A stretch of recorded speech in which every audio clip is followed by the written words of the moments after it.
Y en primer lugar, agradezco especialmente y presento a Su Excelencia, el señor Miguel Ángel Moratinos. Él es el secretario general adjunto de las Naciones Unidas que ocupa el cargo de alto representante para la Alianza de las Civilizaciones de Naciones Unidas, cargo que ocupa desde enero de 2019. El señor Moratinos ha comprometido su carrera profesional y política con las relaciones internacionales y la cooperación al desarrollo y, en particular, primero como representante especial de la Unión Europea para el proceso de paz en Oriente Próximo, donde desarrolló una gran labor que todo el mundo reconoce, y luego, en segundo lugar, como ministro de Asuntos Exteriores y Cooperación en España en 2004 y 2010, y realmente a él le debemos esa fe de cooperación que a día de hoy lleva el Ministerio de Asuntos Exteriores y Cooperación. También ha participado muy activamente en los esfuerzos de seguimiento de los ODS en España como presidente del capítulo nacional de España en la Red de Soluciones del Desarrollo Sostenible. Así que muchísimas gracias, Su Excelencia. Muchas gracias. Pues, muchísimas gracias. Muchísimas gracias, Marta. Muchísimas gracias por invitarme a participar en este importante evento de FEF Sin Fronteras. Hablaré en castellano, ya que una gran mayoría son compatriotas, aunque en Naciones Unidas son 5 idiomas oficiales, pues lógicamente quiero seguir promocionando la diversidad lingüística, que a veces todos hablamos inglés, está muy bien, y Pat Murray por Irlanda pues estará encantada, pero yo creo que bueno, de vez en cuando acostumbrarnos a esta multidiversidad lingüística y cultural es siempre pedagógica. Por lo tanto, agradecer a redes, que no hay que confundir con reds, las redes de entidades para el desarrollo solidario. Como bien ha dicho Marta, fui el promotor y el creador de la Red Española de Desarrollo Sostenible y me encanta conocer y desarrollar una colaboración y cooperación con redes, ¿no? Quien nos aporta ese elemento esencial en lo que vamos a discutir durante esta mañana sobre la necesidad de enmarcar la Agenda 2030, enmarcar los 17 Objetivos de Desarrollo Sostenible dentro de una arquitectura ético-espiritual que quizás es lo que falta, yo creo, a la hora de poner en marcha y lograr el objetivo que todos deseamos de llegar a 2030 con los deberes cumplidos y haber alcanzado la aplicación en su totalidad de los 17 Objetivos de Desarrollo Sostenible. Yo creo que estas 2 semanas que en Naciones Unidas, yo estoy en Nueva York y por tanto les saludo desde Nueva York, son las 7:30 de la mañana, ha estado extremadamente activa en celebrar este foro de alto nivel de desarrollo sostenible y ha habido múltiples side events, múltiples encuentros, paneles, actividades, declaraciones. Pero para serles sinceros, faltaba quizás darle un enfoque de mayor centralidad en los temas espirituales y éticos. Y de ahí tanto redes, con este acto que tenemos hoy, como la Alianza de Civilizaciones, con la Alta Comisaria de Derechos Humanos y la Oficina del Secretario General para la Prevención de Genocidio, tuvimos la semana pasada una reunión en donde presentamos lo que las 3 entidades trabajamos durante casi un año, desde el 20 de mayo, a petición del secretario general, para ver cuál debía ser la contribución de las entidades religiosas, de los líderes religiosos, en esta salida positiva de la pandemia del COVID-19. Y como saben, si no lo saben, les explico, tuvimos 6 reuniones a lo largo de todo este año, muy interesantes, y hemos presentado las conclusiones hace una semana y les puedo hacer llegar esas conclusiones con 55 recomendaciones específicas de cuál debe ser el papel y el compromiso de los líderes religiosos y las entidades religiosas. Pero bueno, como no tenemos mucho tiempo y hay muchos intervinientes, van a permitir que haga unas breves reflexiones de cómo centrar este tema en este momento importante, 2021, estamos a 9 años de llegar al 2030, vamos muy retrasados y tenemos que evaluar el proceso desarrollado, cuáles son los avances que se han alcanzado y cuáles son los objetivos que tendremos que superar de aquí al 2030 para alcanzar el cumplimiento de esta agenda tan prometedora. En primer lugar, tenemos quizás una tendencia, y es lógico, y en política es obvio, de priorizar los objetivos. Son 17 objetivos, fue un número raro en diplomacia, a los diplomáticos nos gusta terminar siempre con números redondos, el decálogo, 10, 20, pero en esta ocasión los Estados miembros y todos los participantes lograron 17 objetivos. Bueno, todos los objetivos son esenciales y creo que cometeríamos, y estamos ya cometiendo algunos errores, de que nos preocupamos de unos cuantos, quizá los más visibles, los más esenciales para algunos sectores de la sociedad, y nos olvidamos de otros. Y en ese sentido, yo creo que la primera lección que tenemos que extraer de estos años, desde 2015 hasta la actualidad, es saber cómo podemos avanzar para que el conjunto de los 17, que son interactivos, no podemos imaginar avanzar en la educación si tenemos una enorme pobreza o tenemos hambre o si tenemos una incapacidad de vivir en unas ciudades. Bueno, cada uno de ellos, de los objetivos, tiene una razón de ser y, por lo tanto, priorizar uno frente a los otros es, para mí, un fallo grave en la metodología de trabajo de los distintos planes de acción de los Estados miembros y de las sociedades en general. Y el caso más paradigmático, quiero que no se me confunda, que no se me malinterprete, es el famoso objetivo 13 del cambio climático. Es verdad que prácticamente ocupa la atención principal, esencial de toda la movilización de la sociedad. Todos somos verdes, todos tenemos que salvar el planeta, salvar el planeta, salvar el planeta.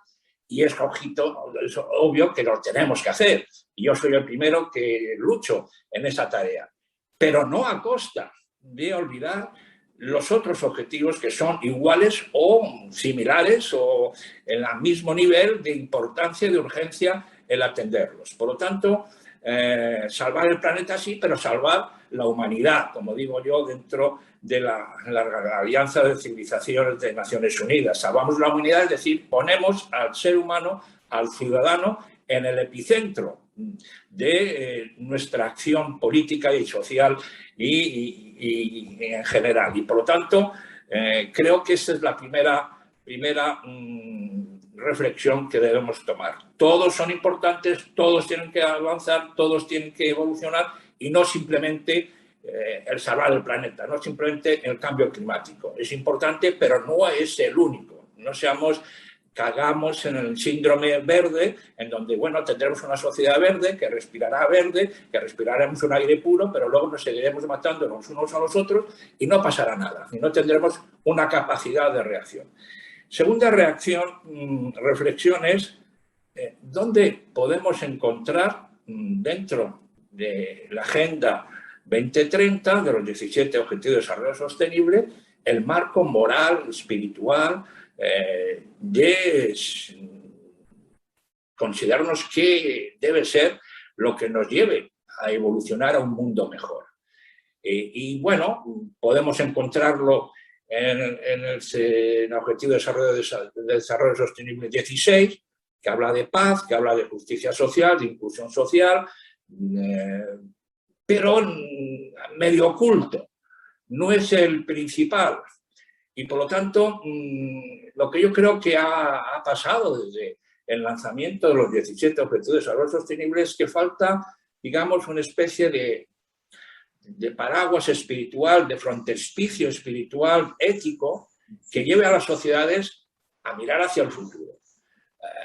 Todos repetimos con el lenguaje políticamente correcto, jefes de Estado, jefes de gobierno, sociedad civil, ONGs, tú misma, Marta, las acabas de decir en tu introducción, no one behind, no left one behind, es decir, no dejemos a nadie hacia atrás.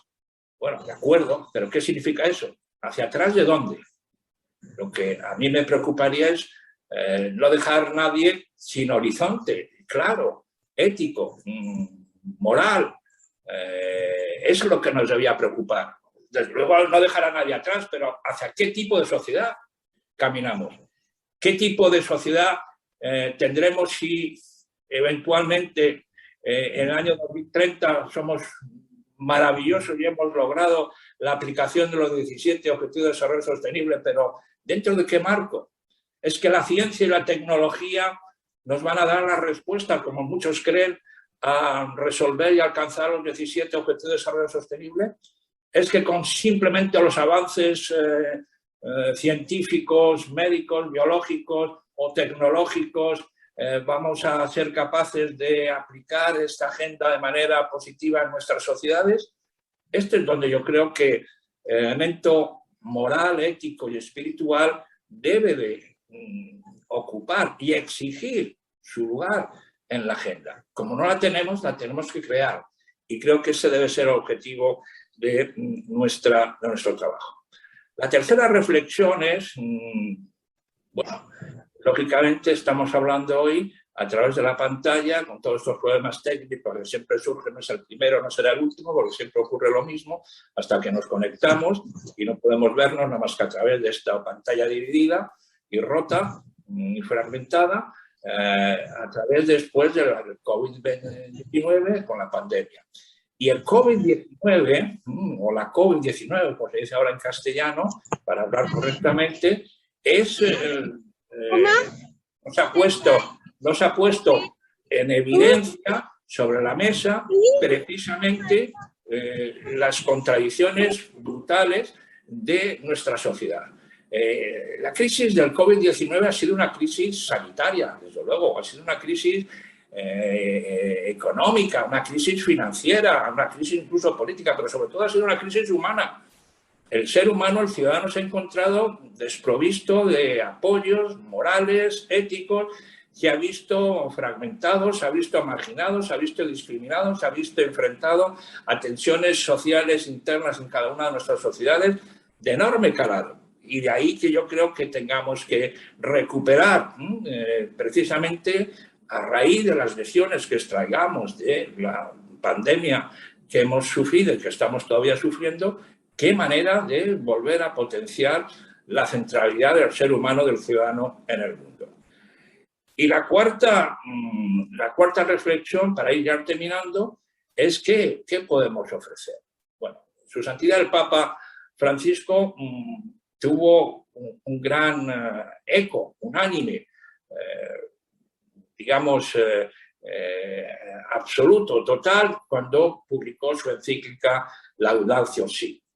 Todos fueron elogios. Yo viví su presentación en la Asamblea General, en las Naciones Unidas, y no ha habido más que, lógicamente, aplausos y felicitaciones y apoyos en su encíclica Laudatio Si, que tiene un enorme valor. Pero cuando Su Santidad el Papa decide lanzar su segunda encíclica, que es la más omnicomprensiva, que es la de Fratelli Tutti, ahí, queridos amigos, tengo que decir con toda sinceridad que esta encíclica, bueno, pues sí, las organizaciones católicas, como ha dicho Marta, pues se refieren a ella. De aquí a allá oímos hablar de Fratelli Tutti, pero no tiene la misma acogida que tuvo la Laudatio Si. ¿Y por qué no tiene la misma acogida? Porque, queridos amigos y amigos, porque va al centro de las contradicciones y de los problemas y de los desafíos de este siglo.